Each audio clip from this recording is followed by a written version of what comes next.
Gabón, buenas noches, señoras, señores, bienvenidos a Temas de Actualidad. Y hoy en este espacio de debate y de tertulia analizamos la situación económica. Vaya por delante una situación con unos titulares que podríamos definir de positivos. Uno, lluvia de millones para Euskadi tras el anuncio del PNV, o el apoyo, mejor dicho, del PNV a los presupuestos del Estado. Y segunda parte, descenso en el número de desempleados en Euskadi. Analizaremos esta letra grande, pero también la letra pequeña, y lo haremos, como siempre, con la opinión y con la información de nuestros invitados, a los que saludamos ya. José Ramón Urrutia, Gabón, buenas noches, bienvenido. Hola, Gabón, buenas noches. Te voy a pedir una primera palabra. Positivo, mejor, peor, la situación económica en Euskadi que la última vez que nos reunimos en torno a esta mesa. Pues hombre, yo creo que hay que decir que vamos, como ha dicho el viceconsejero en la última comparecencia que tuvo, el amigo Alberto Alberdi, viceconsejero de Economía y Presupuestos, dijo que estamos volando a una cierta altura y vamos superando todos los déficits que nos vienen. Ya veremos qué pasa luego. Eso es, a ver si nos vamos a caer. Coldo Navascués, Gabón, muy buenas noches. Gabón, buenas noches. ¿Cómo lo ves desde el punto de vista de los consumidores, pues un poco de los usuarios?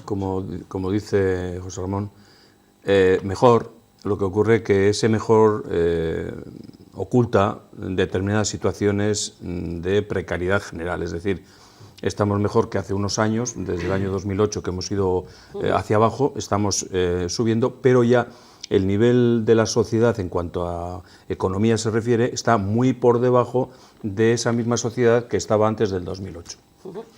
Xavier Ormaechea, Gabón, muy buenas noches. Gabón, ¿qué onda? Empezamos contigo la tertulia, o sea que ya es el momento en el que yo me callaré.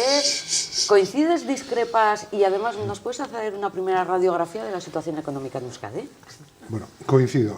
Creo que la situación económica en Euskadi es esperanzadora, aunque claro, una cosa es hacer la radiografía, y para eso lo tenemos a nuestro profesor especialista en economía que nos la puede hacer, de la macroeconomía, y otra cosa es la microeconomía.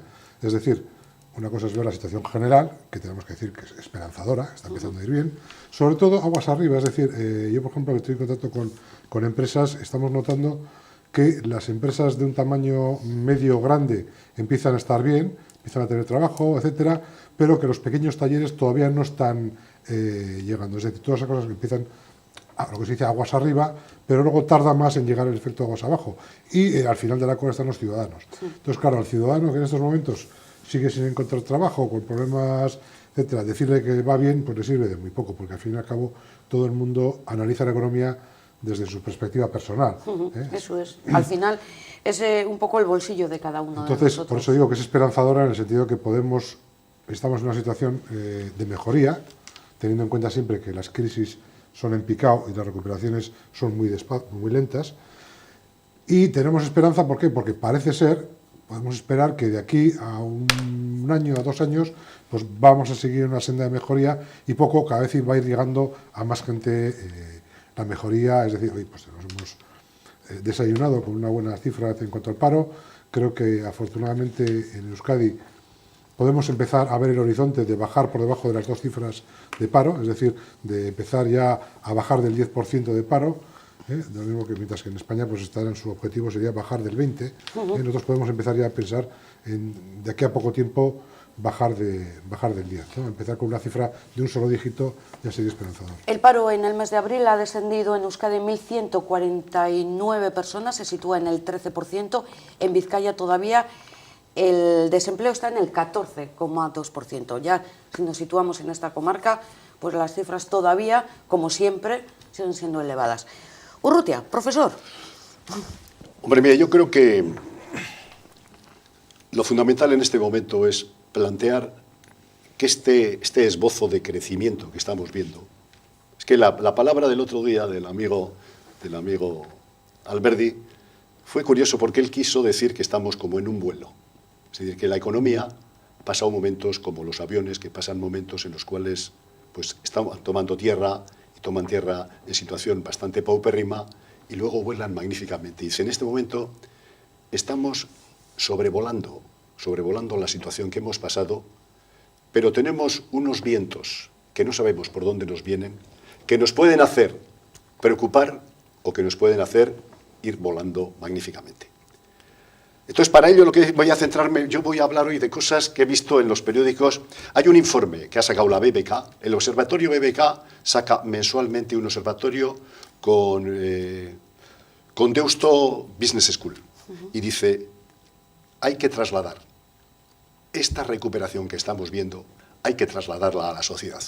La sociedad todavía, y tú creo, Xavier, has dicho, en el mundo industrial, que luego hablamos, y lo voy a matizar con las palabras del amigo Alberdi, que lo voy a decir porque es un chaval muy majo y además creo que comunica fantásticamente.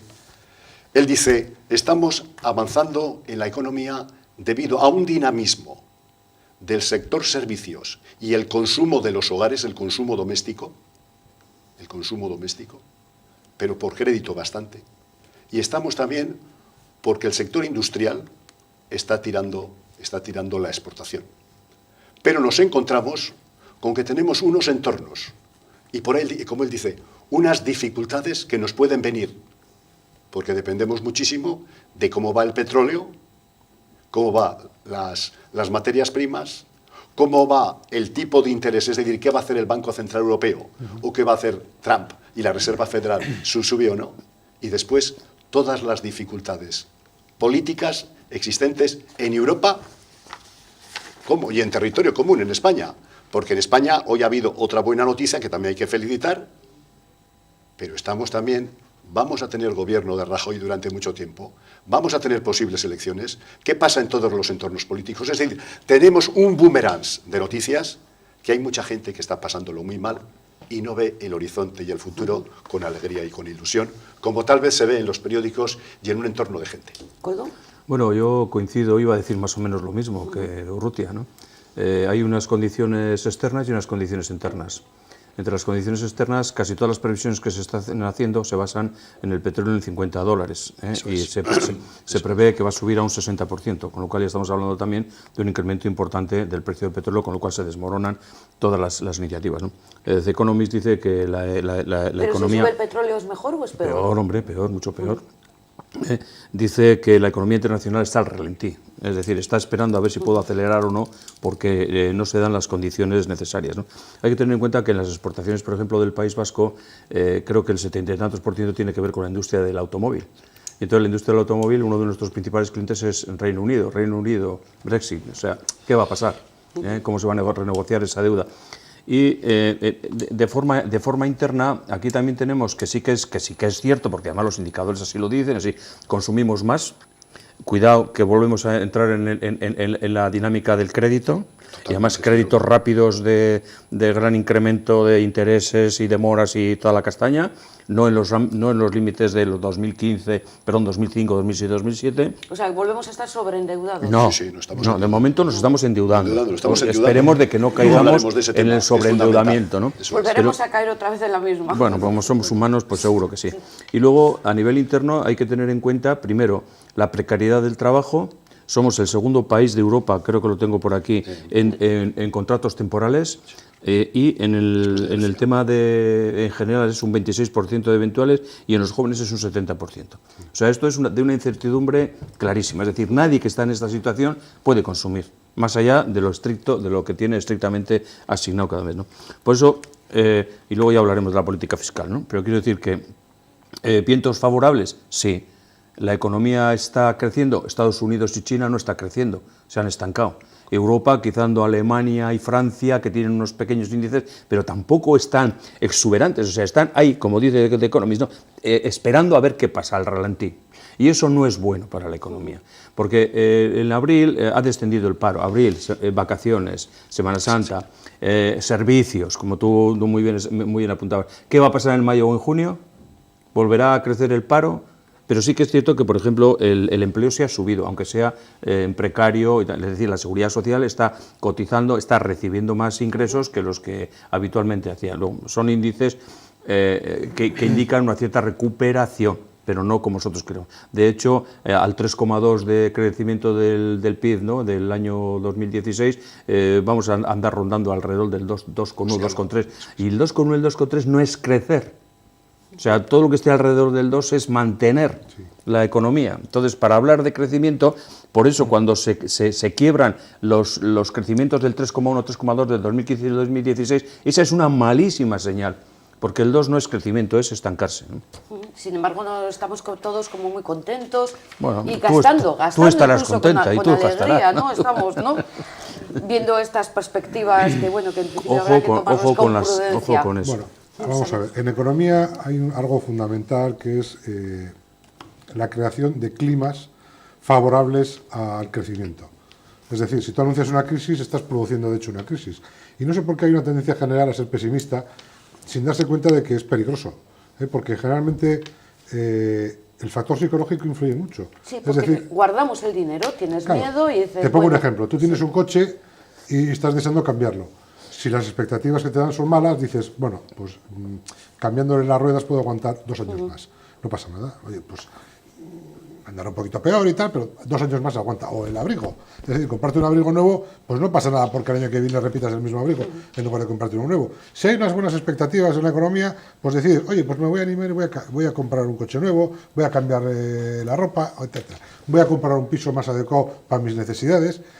A mí no me da miedo esto que habéis dicho, porque en Euskadi, afortunadamente, el endeudamiento no se produjo para comprar segundas y terceras viviendas, como estaba pasando en España. Es decir, en Euskadi este mercado de vivienda turística, que fue la que generó un gran problema, prácticamente no existía. Era entonces todo el mercado de primera vivienda. Entonces el mercado de primera vivienda no genera un gran problema, siempre y cuando no volvamos a situaciones como la burbuja inmobiliaria. Pero creo que es importante que se creen expectativas razonables para que la gente se anime a invertir. El consumo privado está subiendo, pero no lo suficiente, y es importante también que la gente empiece a consumir. Pero claro, para esto es necesario que haya empleos más estables y mejores sueldos, subidas de sueldos, porque claro, en general se ha mejorado la productividad a base de bajar los sueldos.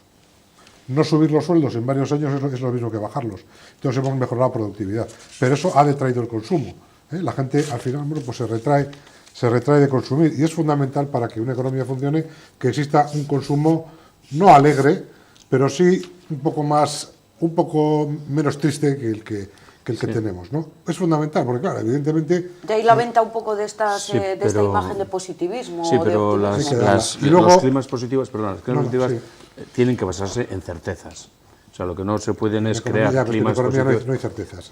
Bueno, algunas sí. Indicadores, Quiero indicadores decir que al menos, ¿no? Trump, la guerra interminable de Siria, el estado de inestabilidad de Oriente Medio, Venezuela, en fin, quiero decir, ya sabemos que todo eso siempre nos acompaña, ¿no? Pero aquí, donde estamos, las certezas suponen, por ejemplo, cambiar el modelo de contratación de eventual a fijo, etcétera, ese tipo de cosas. Es lo que iba a entrar, pero es que eso, vamos a ver, eso tiene una explicación. El mercado laboral se rige por la oferta y la demanda. Cuando la oferta de trabajo es mucho mayor que la demanda, evidentemente las condiciones de laboral son más precarias y peores pagadas. En la medida que vas rebajando el sueldo y se empiezan a igualar oferta y demanda, es cuando la gente... Vamos a ver, hemos vivido una época en que las empresas se robaban trabajadores unas a otras. Es decir, una empresa necesitaba contratar torneros y entonces iba a la competencia y les ofrecía mejores condiciones. Es decir, mientras no seamos capaces de acercarnos a una situación cercana al pleno empleo, que andamos en torno al 6-7%, ¿no? Más o menos cuando se considera que es paro técnico, hasta que consigamos llegar a una situación del 6-7, el mercado no va a regular esto y va a empezar a convertir trabajos eventuales en fijos. ¿Por qué? Porque, entre otras cosas, si usted tiene un trabajador eventual y le está pagando poco, en el momento que una empresa necesite trabajadores, se le van a marchar, con lo cual va a tener usted que afianzarlos. Y desde mi ignorancia también, porque estos trabajos eventuales están más en el sector servicios, que es el que sube, mientras que el sector industrial... Solo un apunte, estamos en Europa. El salario medio en Alemania es de 40 y tantos mil euros y en España es de 22.000. Y posiblemente para hacer el mismo tipo de trabajo. Otra cosa son las producciones, es decir... es cierto, oferta-demanda en una situación económica la que tenemos, pero cuidado, tenemos que mirarnos también en nuestro entorno sociopolítico y socioeconómico. Entonces, ¿dónde está esa gran diferencia de casi el doble, casi no, más del doble de sueldo medio, salario medio en Alemania que en Euskadi, por ejemplo? Luego hablamos del caso de Alemania, porque yo En creo el que mismo- además en el mismo Alemania sector- pasó en por el la sector misma industrial, situación que aquí. Perdóname, yo no estoy defendiendo que tenga que ser así. No, Estoy explicando por qué las cosas son así. Sí. Ya, pero... Claro, que me gustaría que fuera de otra forma, a mí también me gustaría que fuera de otra forma. Pero tampoco se explican solo por qué es así, podría ser de otra forma distinta. En igualdad, o sea, menos producción, menos salario, bien, de acuerdo.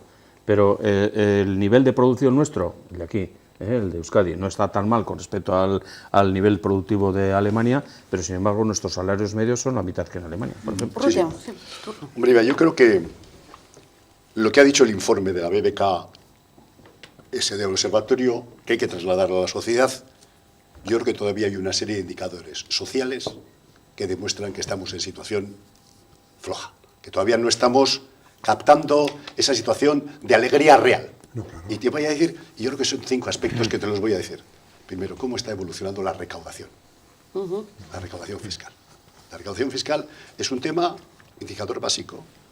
Si hay un trabajo fundamental en las empresas, si las empresas van bien, si se exporta sí, pero además hay negocio, tiene que haber un impuesto sobre sociedades, aunque haya compensación por ejercicios pasados. Pero habrá que, en los demás impuestos, tanto directos como indirectos, tiene que haber aumentos. Y la recaudación va como va. Fijaros, el 2016 y el 2017 del primer trimestre ha sido por un tema de impuestos sobre sociedades, que son aportaciones que tienen que abrazar las grandes a cuenta, pero luego vendrá junio cuando tiene que hacer. El resto están creciendo el 1,5, el IRPF, el 2, primer aspecto. Segundo, la seguridad social. La seguridad social estamos diciendo, estamos aumentando el empleo, pero ¿qué empleo es? Date cuenta que el incremento de las personas que entran como cotizantes sí, pero la cuantía de lo que cotizan está incrementándose en el 1 o en el 1 muy poco. ¿Por qué? Porque el empleo es empleo, contrato temporal, contratos libres y además con retribuciones salariales bastante más bajas que en las épocas anteriores. Y en cambio las prestaciones están aumentando del 3 y pico, porque hoy aparece el dato. Otro tema fundamental, ¿qué pasa con la negociación laboral? Los convenios colectivos, hay más de 400.000 personas en este país. Somos una población ocupada de 909.000, me parece. 400 y pocos mil están todavía con convenios anteriores, no se han actualizado. ¿Qué pasa con eso? Que la gente que está con los convenios antiguos o está congelado el tema o si no, sin aumentos. Y la gente que está entrando nueva está entrando a retribuciones mucho más bajas. Es decir, que hay tampoco, no hay un aumento. ¿Qué está pasando también con el tema salarial? Los nuevos convenios, si miráis, que es lo fundamental, hay que mirar los convenios para la gente de nueva entrada en empresas grandes. Hay un bajón sustancial. Y después otro tema fundamental que le has entrado tú, le has tocado indirectamente, que es el tema ¿qué está pasando con el ahorro en el País Vasco? El ahorro en el País Vasco está cayendo. Se prevé una disminución importante. Exacto. ¿Qué pasa? Las entidades de previsión social voluntarias, que son otro elemento básico, que es el complemento para la pensión de seguridad social. Alguien me dirá, joder, ¿cómo vas a aportar si las nóminas son bajas? Exacto. Estoy de acuerdo. Pero lo que tenemos que hacer es fomentar ese tema. Es decir, si la gente no se dedica a pensar en su futuro, que la seguridad social pública va a ir disminuyendo de forma radical, porque no aguanta por el tema del envejecimiento y por el tema de que hay poca gente cotizante y que además las cotizaciones son bajas, si tú no tienes una base de percepción propia para complementar esa pensión de seguridad social, ¿cómo vas a vivir? El estado de bienestar lo va a cubrir. Pero el estado del bienestar tienes que tener una recaudación interesante para que te pueda... Lo que pasa también es que en muchas empresas, dentro de los convenios, estaba la aportación por parte de la empresa de un porcentaje del sueldo a echar, etcétera, que fue lo primero que se cortó. ¿Qué ha pasado? Exacto, las públicas que ha pasado y en las públicas que ha pasado y en las privadas, la circunstancia está en que ya no hay ninguna otra empresa que ha ampliado ese tema. Es decir, que hay una serie de indicadores preocupantes de que todavía la realidad de una economía sana, de una economía floreciente, de una economía que crece, es decir, nos esbozamos o nos apoyamos en cualquier datito para decir, oye, vamos muy bien. Y ese es el tema. A mí me parece que lo que hace falta es, por lo menos, analizarlo. Tampoco no dar leña a la gente. Cuando entramos en la crisis ya nos dijeron, y olvidaros que aunque esto mejore, nunca va a ser igual que antes. Bueno. A mí los agoreros también a largo plazo es peligroso. Sí, pero... Lo que está claro es que, salvo que se inyecte dinero en los bolsillos de las personas, la economía no va a mejorar. Porque no hay otra, o sea, es decir, al final todo acaba descansando en los bolsillos de los ciudadanos. Y claro, si los ciudadanos no gastan en el supermercado, no gastan en el concesionario de coches, no gastan comprando un piso mejor, etcétera... Es lo que llamamos mover el dinero. Sí, es claro. Cerca del 60% de la riqueza se genera por el consumo doméstico. Claro, así es. Y no hay que olvidar de que el endeudamiento de las familias todavía es muy elevado. Muy elevado. Sí, eso lo sabes tú, además. Y eso genera, pues lo que tú muy bien dices, es decir, si no hay dinero, pues no se mueve, y si no se mueve, no se compra, si no se compra, no se produce, si no se produce, etcétera, etcétera, etcétera, ¿no? También hay que tener en cuenta de que aquí quizá nos favorece un poco el tema del turismo, aquí, porque en el resto posiblemente el turismo vaya a decaer. Sí que es cierto que se aprovechó el año pasado y los anteriores de las crisis de los países del Mediterráneo árabes, pero eso también ha llegado al límite. La población inglesa posiblemente ante la incertidumbre también de lo que les va a venir, posiblemente también dejen de venir a España. Aquí, por eso digo que aquí creo que estamos mejor, porque precisamente está en auge, ¿no? Quiere decir, el turismo es un turismo nuevo, es un turismo distinto, es un turismo que gasta, aunque sea en hostelería, pero gasta, no es de contemplación o de bocadillo. Entonces, aquí en ese aspecto estamos mejor, pero no nos olvidemos de que esos indicadores, que son positivos, sí son positivos, pero ¿quién nos está hablando de la realidad de la banca? O sea, ¿cuál es la situación real de la banca? ¿Está en quiebra? ¿No está en quiebra? Hay que dejar... Los últimos datos tienen unos beneficios superiores. Pero eso no tiene nada que ver. Eso no tiene nada que ver. Han mejorado muchísimo. Que tienen beneficios. Si no tuvieran beneficios, evidentemente ya estarían cerrados hace tiempo. Tienen que tener beneficios por narices. Pero otra cosa es que su situación patrimonial, están vendiendo todos sus activos para poder hacer caja, para poder presentar unos balances significativos, pero en realidad es muy fácil tirar dinero y sacar dinero todos los días. Es muy fácil. Lo que pasa es que el respaldo que tiene la banca, en mi opinión, no se conoce. Yo particularmente creo que nos ocultan los datos reales de la banca en España. O sea, ¿crees como que en la Europa, banca cuidado. Las cajas no están teniendo esos beneficios que están vendiendo. No, sí. Están vendiendo. Lo que no nos dice son las dudas que tienen. Vale. Eso es lo que no nos dice. ¿Y eso a mí como ciudadano? Pues puede, pues como ciudadano, Créditos no dan, bueno, sí. Créditos, cuidado, los que tenemos que huir. La problemática. Los créditos rápidos y todo ese tipo de cosas y fáciles, cuidado con eso. La banca, bueno, primero, no gana tanto como la gente dice. Segundo, está en una situación muy cómoda para ellos, en el sentido de que prácticamente en estos momentos obtiene el dinero gratis del Banco Central Europeo y nos lo están prestando pues, a un crédito personal al 7, más o menos, ¿no? Sí, el 5, 6, 7. Que yo le pago al banco el 7 y el banco no está pagando nada por el dinero que recibe, es una situación que es algo injusta. Entre otras cosas porque a usted se le está inyectando dinero gratis, al 0%, para que usted de préstamo. Lo mueva, claro. volvemos con un poco el mismo término. Luego, el tema del endeudamiento, hay un tema que preocupa, que es, y hay muchos casos, y eso tú lo conoces muy bien, de gente que en estos momentos debe más al banco por su piso de lo que el piso vale. Evidentemente. O sea, hay gente que pagó un piso a 250.000 euros y en estos momentos debe 170 y el piso vale 150. Entonces, es una situación muy grave. Y luego lo que están haciendo los bancos es tratar de deshacerse de todo el patrimonio inmobiliario que fueron asumiendo antes de la crisis. La banca entró en los fuegos de artificio de la burbuja inmobiliaria, se dedicó a entrar en financiar economía especulativa y no productiva, y además es algo que a mí me llama la atención, que es que desde la Unión Europea se ha fomentado el que la banca se retire de la economía productiva para que se dedique solamente a la economía especulativa. Es decir, los bancos han tenido que deshacerse de los grupos industriales que tenían, lo cual es rarísimo en el caso nuestro, porque la banca vasca era una banca ligada a la industria. Tanto el Banco Bilbao, el Banco Vizcaya, el Banco Industrial, etcétera, eran bancos que estaban ligados a la industria. Y sin embargo, dicen, no, los tienen que ir deshaciéndose de todas sus participaciones industriales para centrarse en la economía especulativa. Y sobre todo, giraron y se dedicaron a financiar promociones inmobiliarias, algunas de ellas muy extrañas. La Kutxa, la verdad, hay que reconocer que no entró en ese juego. Perdón, la Kutxa un poco sí, la BBK y la Vital no. No. La Kutxa sí, la que... En algunas experiencias por ahí... Pero bueno, la suma de las tres, entonces da bien por eso. Por eso, a la hora de hacer las pruebas de estrés, que yo creo que eso, a pesar de lo que has dicho tú, las pruebas de estrés a que someten los bancos nos dan una imagen más o menos de la banca, y en estos momentos Bankia, que era el banco que más estaba, pues parece que empieza a estar en una situación... Claro. Justita, Con 23.000 millones que le hemos dado, pues fíjate Sí, tú, ¿va a devolver la banca? Se le pregunta, ¿va a devolver la banca en algún momento la cantidad de dinero que se le inyectó? Toda no, una parte sí. Una parte mínima, podrá devolver un 20 o un 25%, quiere decir que al final nos estamos jamando, no sé, 100.000 millones, No, pero por ejemplo, Bankia, eran sí, 130 y tantos mil sí lo va a millones. acabar devolviendo. ¿Bankia? Claro.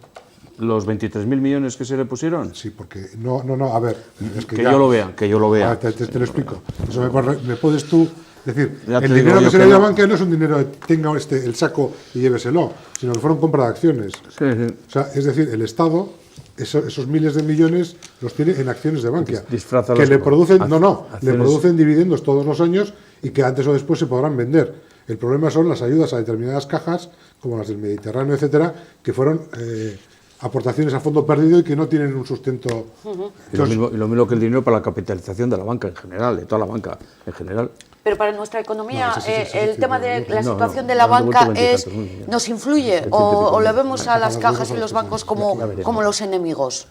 Que los vemos como los enemigos, sí está claro, vamos, pero no sé si es importante. Yo creo que las entidades financieras de Europa, en general, con tipos de interés del Banco Central que está el Euribor a negativo 0,12 hoy 0 menos 0,12, y con deuda emitida por las entidades o por el Estado soberano a un año y a dos te dan menos dinero, es decir, tienen interés negativo. Las entidades financieras, su margen bruto o su margen de interés la están pasando fatal, porque levantar la persiana, no voy a decir, pero al Kutxabank a la Kutxa más cercana le cuesta 3 puntos y pico levantar la persiana. Para sacar margen de 3 puntos y pico con tipos de interés negativos, tienes que tener mucho endeudamiento y mucha apetencia de crédito por parte de empresas, de hipotecas y de clientes particulares. Y en este momento, tal vez de clientes para el consumo sí, pero también desbocarte en clientes de consumo puedes tener luego el problema de que haya una huida hacia adelante y la gente no te pague. En el tema de hipotecas, la gente ya se lo está pensando. Ahora vamos a ver si vamos por alquiler o vamos por compra. Y en las empresas, y creo que lo habéis comentado los dos, cuando ya cualquier empresa, tal vez las grandes y medianas, pero grandes, que tienen un cierto soporte accionarial importante, sí están tal vez aceptándoles cuando van a pedir un préstamo y un crédito. Pero las pymes, a las pequeñas y medianas empresas, de verdad os lo digo, lo están pasando fatal. Fatal, ¿por qué? Porque tienen hipotecado ya todo, el pabellón, los terrenos, los edificios y no sé qué, y además tendrán las firmas de los propietarios y ya no hay más. Y todavía el negocio no está. Entonces, si el Banco Central Europeo, porque la economía no tira, que ese es otro de los temas, si la economía europea tirara, el Banco Central Europeo, el amigo don Mario, dejaría de mantener el tipo de interés al 0% o al negativo. Pero en este momento lo sigue así, ha dicho que el 17 seguro que siga así y el 18 también, aunque los alemanes están en contra. Con lo cual, ¿qué pasa? Que las entidades financieras, ¿de dónde están sacando sus cuentas de resultados? Yo creo que las entidades financieras, yo Coldo igual, yo creo que los resultados sí los sacan. Otra cosa, ¿cómo lo están sacando? Sí, claro, o ya te digo, yo te puedo decir. Hasta por respirar. ¿Cómo? Casi el 30% Más.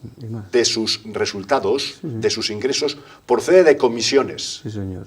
Procede de comisiones. Lo tengo aquí, además os puedo decir, eso CaixaBank, el Sabadell y el BBV del 18 y el 21%. Lo sacan solo de comisiones, que antes no te cobraba ninguna comisión.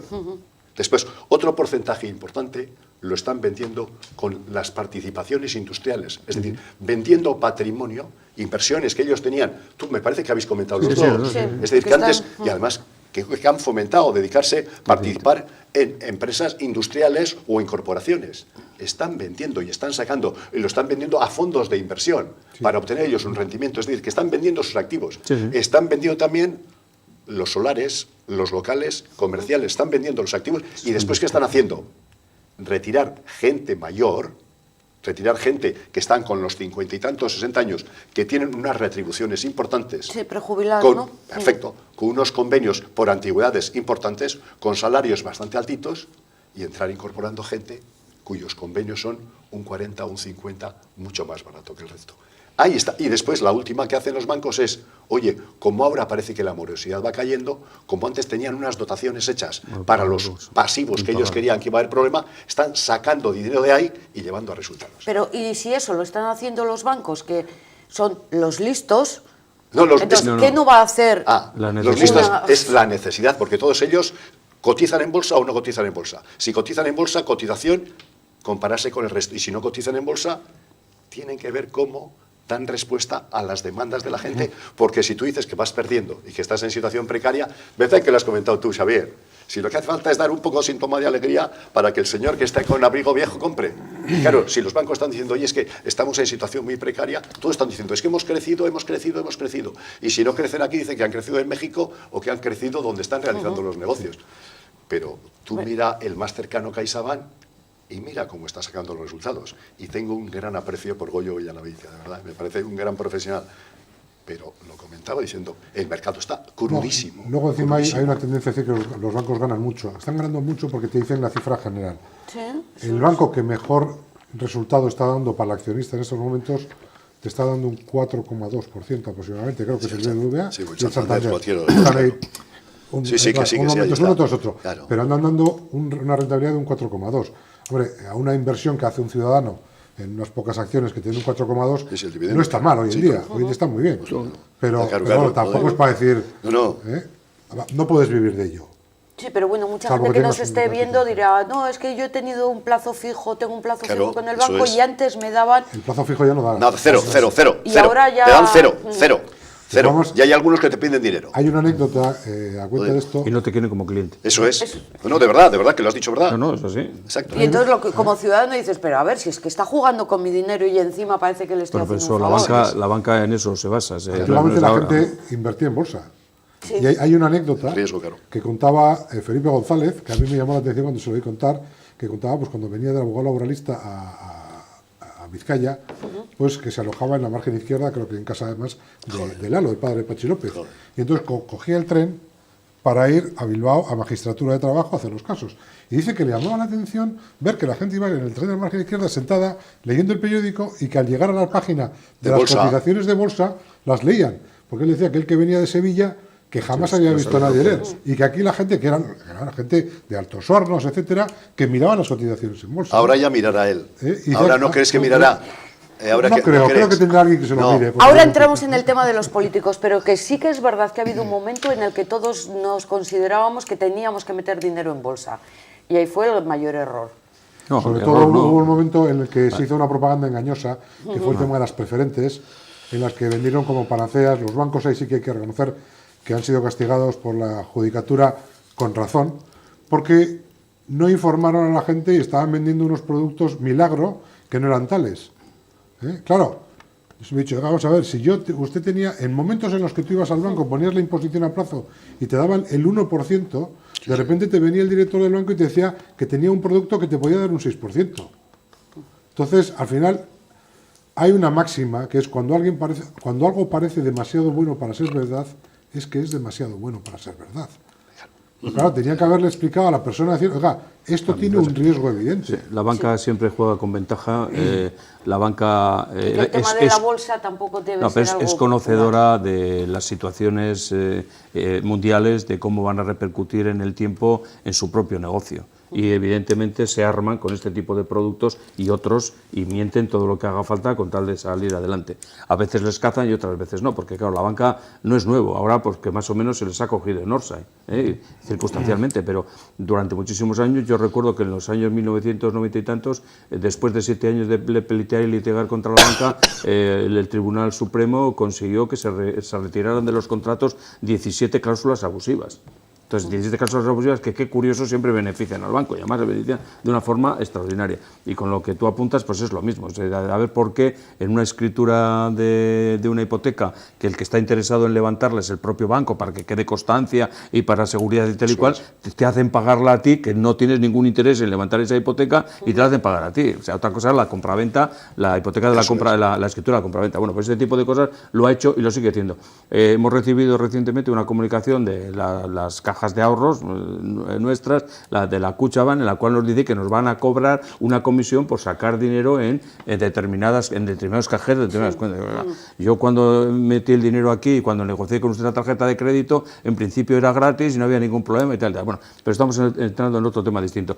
Quiero decir que, por ejemplo, las personas mayores que cuando iban a sacar sus 50 euros para la semana con la libreta, le dijeron, no señora, a partir de ahora va a tener usted que ir al cajero. Ay, pero eso no. Yo le enseño, le dan una tarjeta y tal. Y ahora trimestralmente 12 euros por la puñetera tarjeta. O sea, y ese 30%, claro, en muchos casos, llega a superar el 30 y el 40% de ingresos de la banca. ¿No? Esas cosas, pero avancemos un poquito. La situación política, ¿cómo influye en la economía? ¿Hablas de Trump? Hablo de Trump, por ejemplo, Pues pero hablo también del dicho. apoyo del PNV a los presupuestos generales del Estado. Hablo también de la política fiscal que tenemos aquí. Comentabais antes el tema de la recaudación, yo creo que no se ha conseguido lo que se esperaba. Sí, yo creo que Putin tiene mucho que ver en ese acuerdo firmado entre el PNV y el PP. No, bien, es una buena noticia. Joder, son 1.200 y pico millones, ¿no? O sea, como mínimo, ¿no? 1.400 millones. Bien, ¿no? Las consecuencias políticas de las actuaciones de los políticos tienen que rendir cuentas a su electorado y a la sociedad. Sí, pero yo hablo desde el punto de vista económico. Muy bien, pero tampoco nos lo van a dar a tocateja, ¿eh? El 10% este año, el 20% el que viene, el 30% el otro, y creo que el 40% el cuarto año, ¿no? Sí, no, 10, 15, 20, 25 pero y 30, en 5 años. No nos lo dan, dejamos estos de pagarlo. Dejamos de pagar.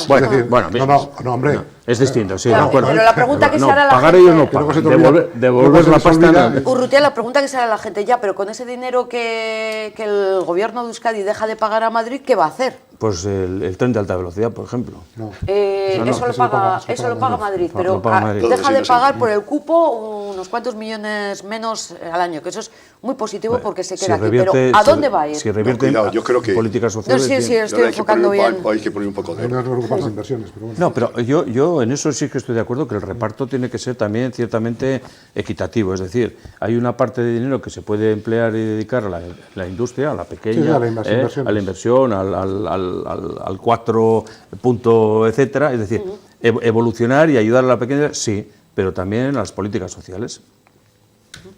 Urrutia, políticas sociales, política económica. No, vamos a ver, yo creo que hay que... Versus política económica. No entramos en el acuerdo, sino las consecuencias del acuerdo, más bien, ¿no? Sí. Sí, porque Hombre, lo otro acuerdo... era el momento para conseguir, es como cuando se consiguieron las transferencias, creo que fue con Aznar o con el primer gobierno también socialista. Sí, yo lo que creo, a mí me parece que el acuerdo hay que felicitarlo. O sea, a mí me parece que tanto al consejero, a Pedro Azpiazu, como a la gente con Juanma, como al viceconsejero. Bueno, yo no entro en el mundo político, yo entro en la gente económica, que creo que es la que... El mundo político ya tiene luego su examen particular cuando son las elecciones, ¿no? Me parece que también, o sea, yo creo que... Y Pedro Azpiazu no, que... Pero Pedro es un hombre que procede del área económica y es un hombre económico y es consejero de economía. Entonces, y es de Deusto. Del grupo parlamentario... No, es de Sarrico. Es de Sarrico, estudiante, vecino de Deusto. Es de Ustoarra. Esto Mateo. Eso es. Y Juanmi también. Y bueno, a mí me parece, primero hay que felicitarles y voy a derivar voy a sacar todo tema político ajeno. Porque yo creo que cuando vamos a hablar desde el punto de vista de economía, ¿y qué se va a hacer con este dinero? Este dinero, en principio, estos 1.400 millones, son de lo que se ha pagado ya a Madrid, y Madrid te lo tiene que devolver en los cupos que has estado pagando el 7, el 8, el 9, el 10, el 11, el 12, el 13, 14, 15 y hasta el 16. El 16 es provisional, porque todavía no se ha hecho el cierre presupuestario del 2016, está la liquidación. Entonces, esos 1.400, en principio, te los van a devolver, como bien habéis contado los dos, en 5 años. Te los van a descontar del cupo. Sí, te lo voy a descontar de lo que tú tienes que pagar en estos años. El cupo, que ya han determinado el cupo que hay que pagar a partir del 2017, ya está, en 956 millones, que proceden de 1.300 millones, han puesto el cupo del 2017, y después hay que descontar lo que te van a dar por las políticas activas de empleo. La política activa de empleo es la renta de garantía de la ANVIDE se dedica a dos cosas. Una, a pagar la renta de garantía de ingresos, y otra es ¿a qué? A buscar colocación a la gente y a buscar, que parece que es lo que la gente le critica más. La oficina del paro. Eso es, la antigua oficina del paro correspondiente cuando estaba en España aquí. Entonces, en principio son 1.300 millones el cupo bruto, menos no sé cuántos, 956. ¿Qué hay ahí? Tomate, porque en principio se decía que el cupo neto iba a ser menos, pero bueno, se ha quedado en 956, había antes de cifras de 750 y 800, 956 millones. Entonces, de esos 956 millones que hay que pagar el año 2017, que estará en el presupuesto que ahora aprobarán a partir de hoy allí en territorio común, eso tendrás que descontar de los 140 millones, 1.400, el 10%. Entonces, en el cupo es la cantidad que hay que pagar tanto diputaciones como gobierno vasco. Sí, entonces tú me dices, al Estado, entonces tú me dices, ¿qué harán con eso? ¿Qué harán con eso? Hombre, yo creo que a mí me parece fundamental el mantenimiento del estado del bienestar. Yo creo que ahí está el tema. Y después, para mí, creo que hay que derivar a dos temas, que es la política de inversión, porque si tú analizas los presupuestos de la Comunidad Autónoma del País Vasco, los capítulos 6 y 7 están cayendo en picado. ¿Por qué motivo? Porque la recaudación no tira para arriba y tienes unos gastos de estructura y unos gastos de estado de bienestar que no te permiten jugar. Tendrás un endeudamiento, pero el endeudamiento también tienes con el plan de estabilidad, que eso ya hemos hablado varias veces, no te lo permite el amigo Rajoy ni el Banco Central Europeo. Con lo cual a mí me parece fundamental inversión. Inversión que sea para tres temas fundamentalmente.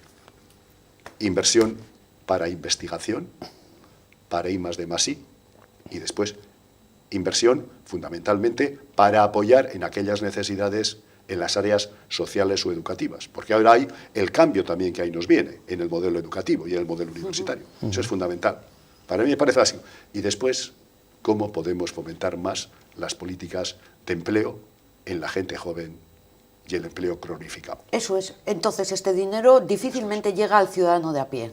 Bueno, salvo, a través de las digamos, partidas presupuestarias. Indirectamente sí. A partir de las partidas presupuestarias, y me imagino que hay también esos millones que se dejan, tendrán una parte de repartir. El 70% se queda en el gobierno vasco y el 30% va a las diputaciones forales y después va a las arcas de los ayuntamientos. Con lo cual, si al final son 100 y pico millones, pues el 70% se quedará 80 o 90 al presupuesto del gobierno vasco, 20, 30 y tantos, 40 irá a los ayuntamientos y 10, 12 o 15 a la ayuda. Vale, pues voy a enfocarlo de otra forma la pregunta. Se va a pagar menos dinero al Estado y, sin embargo, yo como ciudadano y contribuyente sigo pagando lo mismo a las arcas forales. Es decir, de ninguna de las cambien formas, la reforma fiscal, sí. Claro. Y si llega una nueva reforma fiscal ya me pongo a temblar. Porque siempre será no, para pagar más... No, siempre es para pagar más impuestos. Una reforma fiscal tiene varias puertas, que una puede ser la fácil de que todos los que estamos más o menos controlados paguemos más, y otra cosa es que se haga un reparto equitativo de los beneficios, tanto de las personas físicas como de las personas jurídicas, ¿no? De las empresas, ¿no? Eso es lo deseable. Ya lo veremos, porque ya están anunciando lo que modificaciones fiscales para el año 2018 y bueno, a mí me entra el tembleque. En este momento la tendencia es a bajar los impuestos. Lo que pasa es que... equilibrarlos. Sí, es decir, ha habido una crítica por parte de la última campaña vasca. El PP criticaba que mientras en España ya han empezado a bajar los impuestos, en Euskadi seguíamos manteniéndolos. Claro, mientras ustedes en España no son capaces de controlar el déficit, nosotros en Euskadi sí lo tenemos controlado. Y entonces, mientras no tengamos el déficit bien controlado, no podemos bajar los impuestos. Entonces, es mejor esperar y en momentos de situación económica mala, mantener el ingreso para por lo menos no endeudarme más. Y luego, en época buena, podremos bajar los impuestos en la medida que nos lo permitan. En cuanto a lo que dices tú, ¿en qué se va a gastar ese dinero? Pues a ver, entonces lo que a todo el mundo quiere es decir, más gasto social. Es decir, repartamos más leche. Pero claro, para poder repartir más leche también tenemos que comprar más vacas. Porque al fin y al cabo el gasto social sale de lo que produce la economía general. ¿Y cuál es el problema del gasto social? El gasto social y el sistema social europeo, que es el que todos defendemos, o casi todos, y todos creemos que es un modelo del que nos sentimos orgullosos. Porque conlleva una tranquilidad social. Claro, en pero eso se definitiva, basa o sea, en situaciones esto es un poco trampa. de muy poquito paro. Es decir, en Europa, en una situación en la que el paro era el 4%, la economía funcionaba, oye, ahora nos podemos permitir crear una garantía para todos los ciudadanos, etcétera. ¿Qué pasa? Que ese modelo, en cuanto el paro empieza a crecer y la recaudación baja, empieza a quebrar. Entonces, a ver si somos capaces de recuperar esa situación para poder afianzar el gasto social. En la medida de que consigamos bajar del 10% el nivel de paro, podremos apuntalar el gasto social e incrementarlo. El problema es mantener, que lo hemos conseguido en Euskadi, bueno, con dificultades, pero lo hemos conseguido mantener en épocas en las que, es decir, el paro... estábamos en el 14-15%. Es decir, cuando teníamos el 4% del paro, que lo hemos vivido, bueno, pues con ese nivel de paro es fácil mantener unas políticas sociales amplias, porque, oye, hay muy poca gente que cobra la RGI, etcétera, pero claro, cuando se te dispara, hay que mantenerlo. Hemos sido capaces de aguantarlo. Tenemos que seguir, tenemos que invertir en mejor política social, no solo en más, sino en mejor. Es decir, no se trata de dar a más gente, sino de dar a la gente lo que necesita para permitir una vida digna. Pero por otro lado, tenemos que dedicar a inversiones productivas a corto, medio y largo plazo. El I+D es una inversión a corto plazo. Es decir, si yo invierto en la universidad para que la universidad investigue, eso no va a producir resultados a corto plazo, pero va a preparar para que luego tengamos gente cualificada para producir la innovación tecnológica. Y no nos olvidemos que una de las grandes incertidumbres que tenemos en estos momentos es lo que se llama la economía 4.0. Es decir, antiguamente los ciclos de innovación en la economía pues duraban 50 años, luego iban durando 20. En estos momentos son ciclos muy cortos y estamos ante la entrada de un nuevo ciclo que va a traer lo siguiente, es decir, se dice, bueno, van a entrar la robotización que va a destruir puestos de trabajo. ¿La respuesta cuál es? Va a destruir puestos de trabajo en general, pero los va a crear en aquellas economías que sean capaces de ponerse en cabeza, es decir, de producir los robots. Si nosotros somos capaces de generar una economía capaz, 4.0, capaz de estar en cabeza de la producción de nuevas tecnologías, en lugar de perder puestos de trabajo, los vamos a ganar. Entonces, en esta gran pelea a nivel mundial, donde se van a perder más puestos de trabajo y dónde se van a ganar, tenemos que estar en la parte de los que ganan.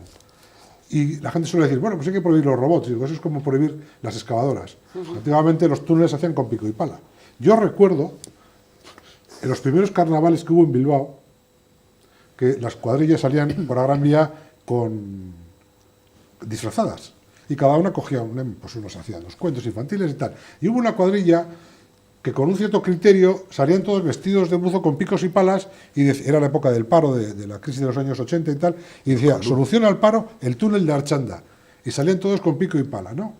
Y aquellos creían que haciendo el túnel de Archanda pues iba a solucionar el paro. Resulta que luego se hace el túnel de Archanda y lo hacen entre 4 trabajadores, con unas máquinas impresionantes. Entonces, ¿qué pasa? Pues que, oiga, no podemos volver al pico y la pala. Entre otras cosas porque cuando hace falta trabajos de pico y pala, entre comillas, entendamos lo que quiero decir, no los hacemos nosotros. Ya, pero vamos a generar se va a generar una brecha Bueno, los que entren en el nuevo sistema. No necesariamente. Y los que se quedan. Pero las estructuras, yo estoy de acuerdo con Xavier, que yo creo que las estructuras que tenemos aquí, económicas, industriales, tecnológicas, son buenas. No voy a decir que son óptimas, pero son buenas. Sin embargo, donde hay que recuperar rápidamente es aquellos estadios donde la crisis ha hecho más mella. Y tú lo has dicho, que es investigación. En la universidad se quejan de que se han tenido que cerrar muchas líneas de investigación, porque la investigación no son floreros, y la investigación genera mucha riqueza.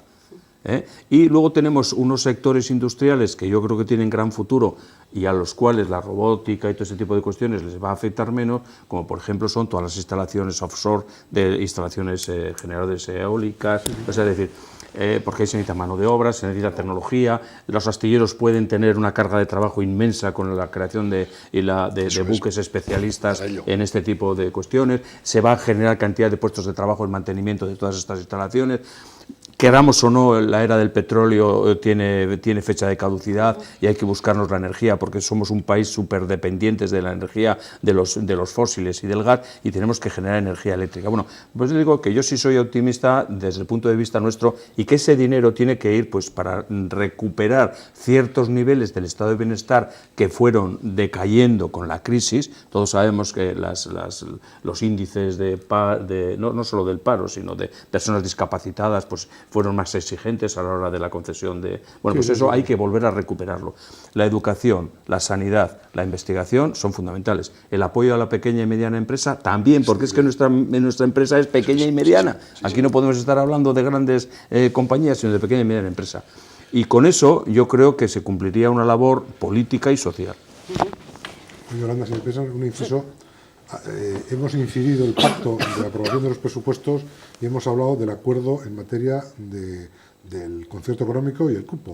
Pero quiero decir que son 36 competencias las que se han negociado, 36 compromisos, entre los cuales está el integrar la Ertzaintza dentro del espacio Schengen, con participación como una policía más dentro del espacio europeo, el desbloqueo de las nuevas promociones de la Ertzaintza, que hace falta ir sustituyendo, porque ya la Ertzaintza empieza a tener gente que se jubila, pero temas como el desarrollo de la Y vasca, apoyo a proyectos de la sociedad Aranzadi, apoyo a la Universidad del País Vasco. El tema de bajar las tarifas, ¿no? Las tarifas eléctricas. ¿Cómo lo van a hacer? Eso yo lo he leído, pero no acabo de entender. Pero solo para las grandes empresas. Sí, así es. No para los grandes clientes. No, por el tema de los peajes. Porque el tema el viaje, exacto, el viaje aquí es... El tema de las tarifas bien. eléctricas, Eso sí conoces, te entra en la materia. Como somos deficitarios en la producción de energía, tenemos que traerla de fuera. Y entonces uno de los temas que encarece es el transporte. Entonces esas tarifas de transporte que se pagan, pues hay que regularlas ¿para qué? Para que el precio que pague el consumidor final, en este caso las empresas, que son los grandes consumidores, sea más baja. Evidentemente, cuando estamos hablando de consumos, como podemos tener en casa, de 2.400 vatios a 3.400... No nos va a afectar nada. Nada, ni lo vamos a notar, ¿no? Venga, ya está, pero como siempre. somos el 30% del consumo de energía eléctrica. De los consumidores finales. Y también podemos decir de que por qué no nos afecta a nosotros. La acería compacta de ese estado. Va a afectar a la acería compacta de ese estado. Pues eso, a 4 empresas. Como y a tubos reunidos, y a productos tubulares, y a... Claro que sí. Entonces, a todos, sí, a para los la margen sectores... izquierda, que ha sido tradicionalmente, ha tenido empresas de mucho consumo energético, es un tema importante para que las empresas puedan competir mejor, porque claro, en estos momentos resulta que el precio que están pagando estas empresas por el tema eléctrico es un tema que les está lastrando. Y sobre todo, por ejemplo, en el caso de la acería, que casi la principal materia prima que consume no es hierro, sino electricidad. Pero ¿por qué solo las acerías? ¿Por qué no todos los que consumen energía eléctrica? Es decir, ese es otro tema, ya sé de debate, pero quiero decir que la tarifa de la energía eléctrica es de las más caras de Europa, que tampoco tiene mucha justificación. Cuando se nos están cobrando cantidad de capítulos por tener disponibilidad de ininterrumpibilidad, que llama. Joder, ¿cómo vamos a tener ininterrumpibilidad cuando se consumen como 40 y tenemos capacidad de producción de 100? O sea, eso en un país donde tenga muy equilibrado el consumo y la producción, puedes hablar de que tengo que pagar como una especie de seguro para que no me falte nunca la energía eléctrica, pero en el Estado español es increíble que te cobren por eso, pero bueno, es al margen de lo que estamos diciendo. Tiene otra explicación. No, tienen muchas, pero ninguna clara. Sí. La pregunta que tú has hecho en concreto es, ¿cómo el ciudadano de a pie, ¿en qué va a notar personalmente el acuerdo que antes de ayer o que esta mañana o ayer firmaron el señor Ortúzar y el señor Rajoy y refrendado por el señor Montoro y el señor don Pedro Espiazo? Pues bueno, pues en buena lid no va a notar en casi nada, salvo en aquellos aspectos en que tengan cierta preocupación, pues por ejemplo, en educación, si igual, por ejemplo, parte del dinero que dejan de pagar incrementan en la partida que la buena de la consejera Uriarte da a las haurrescolas o a la escuela de no sé dónde para que hagan un pabellón. Es decir, no son cifras tan gordas como para que noten, sino que en general lo que has puesto es un poco de orden en una irregularidad que estaba durante 10 años vigente.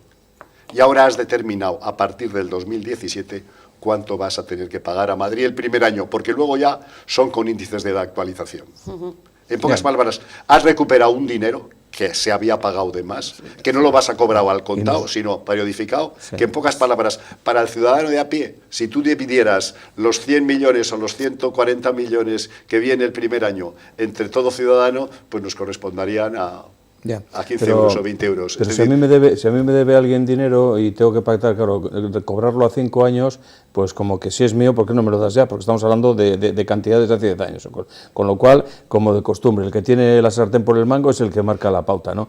¿Nos va a pagar intereses de todo lo que no nos devolvió y nos tenía que haber devuelto? Seguro que no. Claro, por eso te digo que son pactos forzados, o sea, no son pactos entre iguales. O sea, mira, si quieres lo coges o lo dejas, porque al final pactar y decir, ¿reconoces que me debes 1.400 millones? Sí. ¿Reconoces que me tienes tal? Sí, bueno, pues págamelos y luego ya hablaremos, ¿no? Y dame los intereses y eso... Pero sabes que ha sido una posición política. Es decir, si está ya, la problemática está ya, si todos si habéis entrado hoy en la prensa de Territorio Común, y en la prensa de Territorio Común el más cercano ha sido, y el primero, ha sido el presidente de Cantabria. El señor Miguel Ángel Revilla, también de Sarrico y compañero. ¿Y qué ha dicho? ¿Qué ha dicho? Me parece que lo tengo por ahí textualmente. Porque dice, igual se lo rebatimos enseguida, ¿eh? No sé yo... Que todo ello se ha firmado al albur de una contingencia política. Joder, luego, listo, ¿qué tendrá que ver, él dice, qué tendrá que ver presupuestos y contingencias políticas? Claro. Pero bueno, que lo diga un presidente que es presidente. Bueno, oye, yo creo que iba a decir que se ha firmado alrededor de una lata de anchoas. No, eso no. Quiero recordar que hace 2 años, cuando hubo elecciones generales, no, hace menos, el cabeza de lista del Partido Popular por Guipúzcoa, Borja Semper, dijo, votar al PNV es tirar el botón porque el PNV no pinta nada en Madrid y que no vaya el PNV a Madrid no vale para nada, absolutamente. Lo que vale es votar al PP. Afortunadamente, Borja Semper no salió diputado y está en su casa, y los 5 escaños del PNV, mira por dónde han resultado de oro. Y al final... se han puesto las mismas condiciones, que es otra cosa que quiero dejar. Claro, ha pactado con el PP, ha pactado con el gobierno español. Y a mí me da igual que en el gobierno español esté Podemos, PSOE, PP. Las condiciones son estas. Si usted me necesita, me las tiene que dar, sea quien sea. Y entonces, pues la política es así. Y entonces, en momentos determinados de la historia en los que los votos del PNV han sido necesarias, hemos recibido transferencias. Es triste, hay que decir, no, es que no hay derecho y tal. Bueno, vale, pero es que la situación política es así. Y justo cuando Zapatero necesitó el apoyo del PNV para aprobar sus presupuestos, fue cuando se consiguieron unas transferencias. También, sí, por eso, y también con el primer gobierno de Aznar. Ayer un gobierno, con el gobierno de Aznar también, sí, y con Suárez antes de dimitir, etcétera. Ayer hubo un líder socialista que comentó que le llamaba la atención que se hubiera llegado a este acuerdo cuando Patxi López, teniendo a Zapatero en el gobierno de Madrid, intentó con todas sus fuerzas llegar a este acuerdo y no fue posible. Claro, el voto de Patxi López estaba asegurado, mientras que el del PNV, por estos momentos, este año ha tenido este precio. ¿El año que viene va a tener otro precio?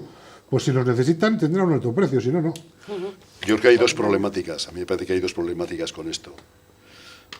Que ya la gente entre Territorio Común, como dentro de un mes o mes y medio, se reúne el Consejo de Política Fiscal y Financiera, que es la que financia todas las demás comunidades autónomas, que no son ni Navarra ni el País Vasco, ya están hablando de privilegios. Está diciendo, ya sea el gobierno le ha privilegiado. Y entonces el problema, ¿sabes qué pasa?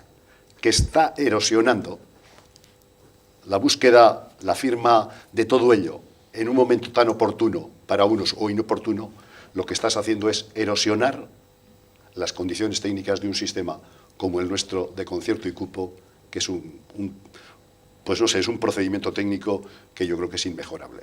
Y lo que la gente dice, no me vale el sistema, ¿por qué? Porque se aprovechan de él para buscar unas condiciones beneficiosas para el País Vasco.